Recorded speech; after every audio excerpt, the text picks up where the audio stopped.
I don't normally get visits from former students. I needed to tell you how sorry I am for, about what happened. Sorry, let me just answer that. Hello? What? Wait, slow down. Oh my God, that's horrible. Is he?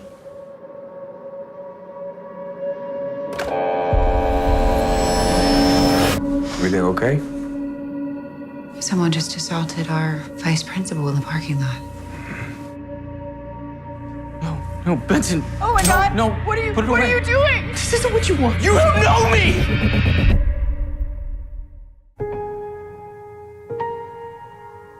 Why are you doing this? Because, Randy, I have been watching you. You are 20 years old, and you are already more pathetic than every person in this godforsaken town, and that bugs me. But there's something about you. There's something fixable.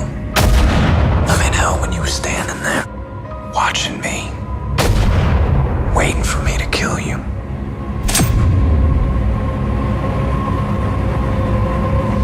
That was the only thing I believed.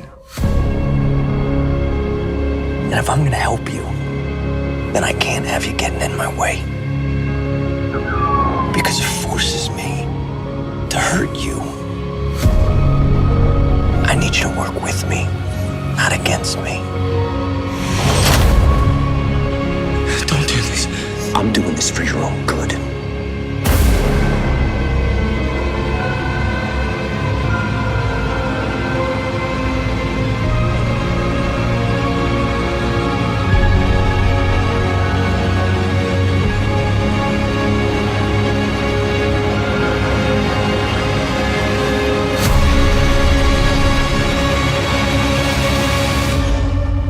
We square.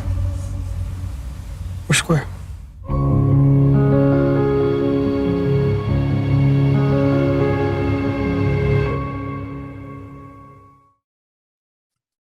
Good morning or good afternoon. How are you?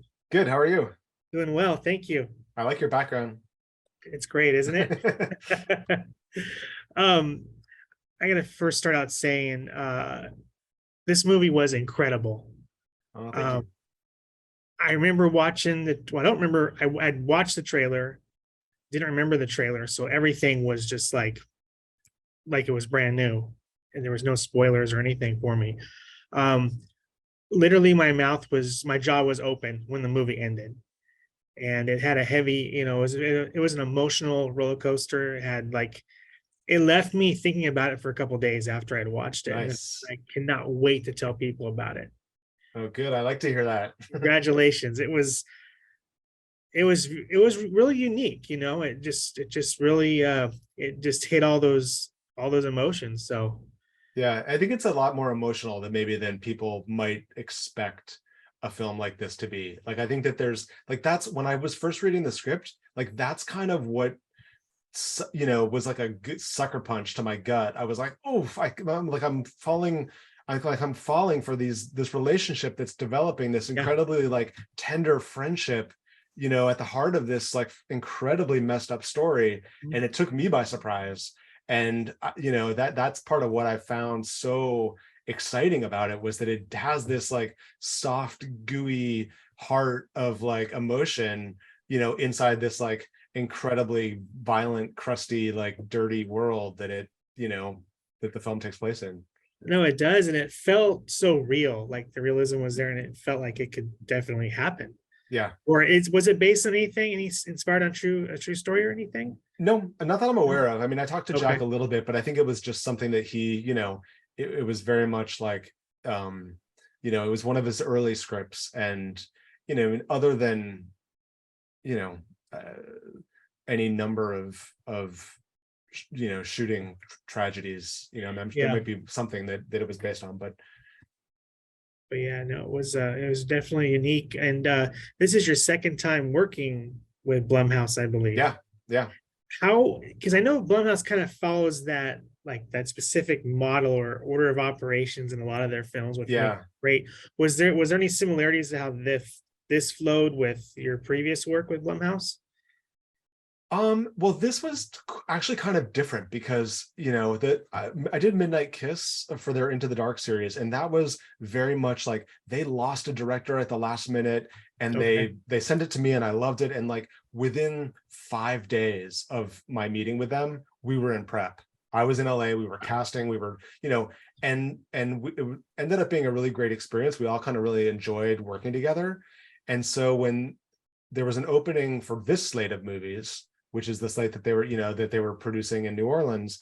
You know, we talked about finding something for it, and they sent me a couple things, and I didn't respond to them. And I, you know, it was, you know, as a director, you need to love something so much that you want to spend a year or two on it. Yeah. And I mean, after a couple of tries, I sort of said, okay, well, what would you be open to me looking for a script and bringing something to you that might fit? And I went to Jack, whose work I had read before and really loved, and said, like, do you have anything that might fit this into this world of, like, you know, around this budget, around this number of, you know, contained, and, you know, and he offered up The Passenger. And even though it's not really horror, and it kind of doesn't in a lot of ways fit into the Blumhouse Yeah. model, like it does have enough of those elements that you know, it was intriguing for them. And then we had a lot of conversations back and forth about how horror it should be, or how, you know, what it should end up as. And I think that, you know, we sort of landed at this sweet spot where it's emotionally traumatic horror-ish. There you go. Yeah. Yeah. That's a new subgenre. Yeah. And you know, your main players, Johnny Berchtold and I say it's Kyle Gallner, Yeah. they were great. So good, right? Yeah. Yeah, just amazing. They were just in it all the way, 100%. You could tell. Yeah. Because And I think that, you know, a big part of that is, like, you know, they most of this movie, or a lot of this movie, takes place with them trapped in a car. I mean, they're not trapped, but like we're yeah, in the car with them, and so it's incredibly claustrophobic.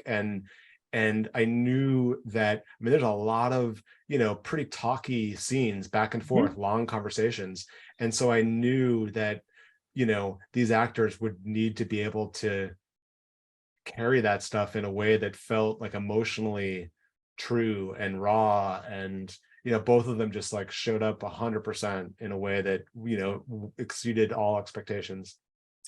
and you could see during the whole film, like the character, like that character arc, like some of them, just the changes they went through Yeah. during the whole film, their characters. And like you say, I was emotionally attached as soon as they got in that car. It just happened. Yeah. And like you Good. said, it was dialogue. It was heavy dialogue, which normally, you know, I kind of would be like, you know, kind of too much, right? But not Yeah. in this, it was, you know, it was needed, and Yeah. it fit right in there. I mean, and all your cast was great.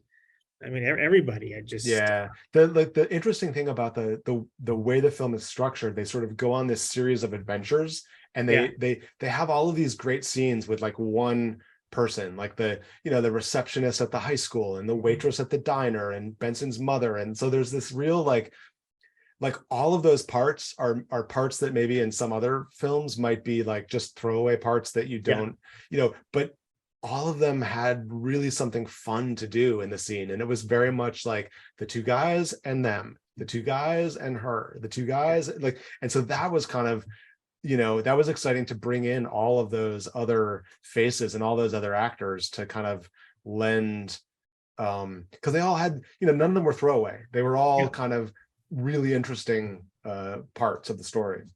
Yeah, and any other film would have been that deleted scene that you get on your DVD or Blu-ray, Yeah. I think. So yeah, everything just, you know, flowed together. And how did you start off in the film business? How did that begin for you? I had like a prior, like, not so secret life as a fashion photographer, like, Okay. for a long time. And I made a short film eventually. Like, I was like, okay, I've been wanting to make films my whole life. I never have, because I have this career that I, you know, fell into, and it went well, and I kind of embraced it and ran with it. And then, you know, a bunch of years on, I was like, I still haven't made a film. And so I made a short film called Bug Crush, which was based on a short story that I read and fell in love with. And it was a weird little dark movie that I imagined that, 20 or 30 people might see. Yeah. And, we ended up winning at Sundance, best short film. And, it was kind of the best case scenario for a first time filmmaker. It doesn't really get better than that. And then that, of course, opened doors, and I got the opportunity to direct The Ruins. And, I spent a bunch of years kind of bouncing back and forth between photography and filmmaking. And, now want to try to, be doing films pretty much most of my time. Yeah, feature films. I know. Yeah. I do remember The Ruins. I saw that on your filmography. And then I wanted to ask you, one that kind of caught my eye was a short that you did. I believe it was called Yearbook. Oh yeah. Yeah, I haven't seen it yet, but it just caught my eye. You should. You can watch it on. It's posted up on my website, allthedeadboys.com. Okay. So you can watch it there, and that's interesting because, like, have you ever read the graphic novel Black Hole by Charles Burns? I have heard of it, but I have not. So so Yearbook was my pitch piece to try to get the directing job of that film, which I did not get. Spoiler alert. I mean, it hasn't been made yet, so I guess it could still come back around. But that was very much like, it's a 10-minute film that I presented as like, look, I'm the guy to direct this movie, and like they were like, oh great, yeah, no thanks. But then my agent she sent it to Sundance without telling me, and they accepted it and played it there. So I was like, okay, well at least I kind of got like something out of it, and it's a really fun film. Yeah, it looks like it. I mean, even just the title is just intriguing, Yearbook, because everybody's had a yearbook. I mean, everyone's familiar with what a yearbook is. So I know there's probably a good story just associated with of course there's something weird and twisted at the heart of it lurking under the surface, of course. Are you working on anything else right now, or have anything coming up? I mean, nothing that is, far enough along that I can talk about. I'm kind of, gonna wait out this strike and sort of, just working on some personal projects and taking a little bit of time off. That is awesome. And what is there ever like your inspiration? Where does that come from for you when you want to create? Is there someone you've are inspired by that's in the industry that you've looked up to over the years? I mean, I find a lot of inspiration actually. Like I spend part of my time in Maine on a tiny little island, like super remote and stormy and dark. And like outside my window right now, it's foggy and wet, and like it's this weird sort of gothic, darkness. So I mean, I take a lot of inspiration from place. Another one of my favorite places is like is sort of Joshua Tree and the desert, and like the weird dark shit that probably happens in places like that. So I mean, I'm often taking inspiration from a place more than a specific person. That's interesting. I like that. I wish I had the fog outside my window. I have it's something like 105 out today. California. It's in Maine we've still got it a little bit chilly, which I think is our chilly days are numbered, but like they're still it still is here. That's great. And is there any movie that you ever go back to yearly that you might watch, like in the horror genre? I watch The Brood. Okay. I watch The Untamed. I'm a big rewatcher. I mean, I love watching things for the first time, but like I love a comfort watch just as much. And so, oftentimes when I get tired of the endless scroll, I'm like, oh, I'll just watch The Brood again, or I'll just watch, something that I know that I like.